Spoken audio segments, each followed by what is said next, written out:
ฟั ตาง ม อี ดู กครั้ง รู้ปัจจุบัน ความชั่วนั้น จะเห็ความเป็น ไม่ทำเสียเลย ต่อเนื่อง ดีกว่า ต่อ นะครับ ขอเน้น ต่อเนื่องต่อเนื่อง ครับ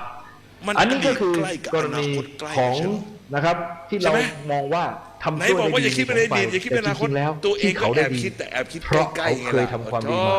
และความ นี่ ชั่ว ไง ที่เขา เกลียด ทำใน ตัว นี้ทำอยู่ในวันนี้ ก็จะต้องส่งผลให้เขาต้องได้รับความทุกข์ในอนาคตอย่างแน่นอนของฟรีไม่มีในโลก อู้ไป ทีนี้ ว่า มาดูตรงนี้ครับ อ้าวก็ว่าไง